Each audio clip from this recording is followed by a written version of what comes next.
Yet another snapped lever.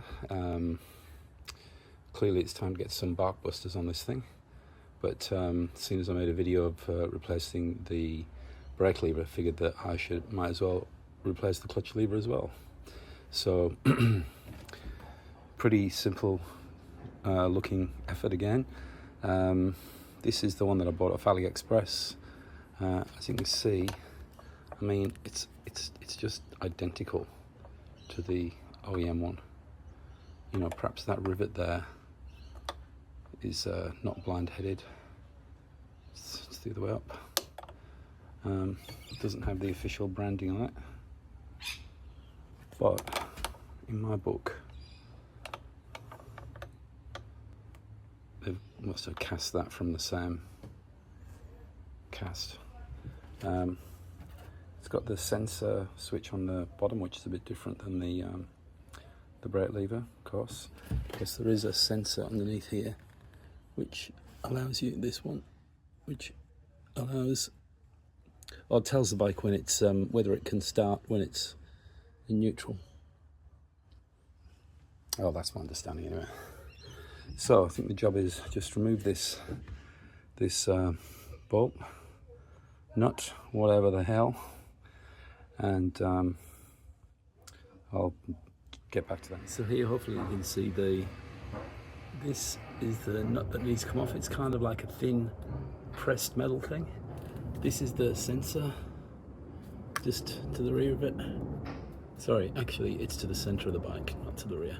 That's the sensor tip there, which is actuated like that. So we need to make sure that's working properly when we put it back in.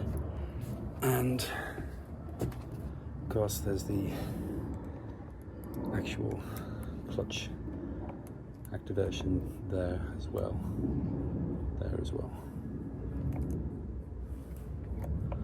This is a 2021 Desert Sled, so I think it may be a bit different on the some of the 2018 and prior to that, but I'm not too sure. You'll have to check it out. It's actually not really tight at all, this thing.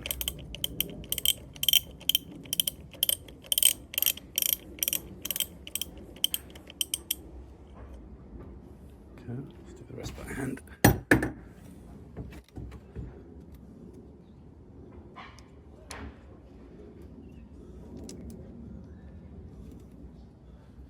Okay, so it's a little sort of press metal thing which goes on that way. So that goes to the outside, so downside. That's the bit that's actually facing up like that. Okay. Well, I didn't realise that the sensor is actually held on by that same. It's actually held on in the same thing. So just be careful to just wiggle that out of the way so we can do that. It's actually attached in there as well. Let me get that out. Maybe when I actually finish pulling the bolt out, it might just pop out. Or maybe it doesn't need to come out at all, actually. It'll just stay in place there when I take the bolt out the top. Okay, let's do that. So good to know that with the bolt out, the sensor actually stays in place. And it's just a matter of just pulling the brake lever out. So the sensor's still there underneath. Clever Italian engineering. As I said before, you really can't tell the difference between these. Got the same brake points, which I get a lot of use out of, as you can see. Yeah, identical. So I guess what I'll do is just screw that grub screw to about the same setting. You can see there, the original is only like not even a millimetre out. Let's just screw that one in. Okay, bolts back in. The sensor attachment seems to be fine. So now let's just get this little sucker back on. That way up.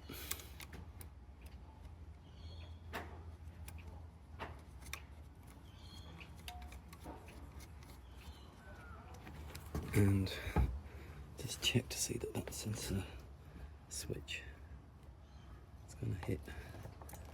It's a bit iffy actually. No, it's alright. I mean, I'm going to tighten that up now, but as you can see, it's piss cake. Hope that was helpful. Okay, all fitted. Let's start it up.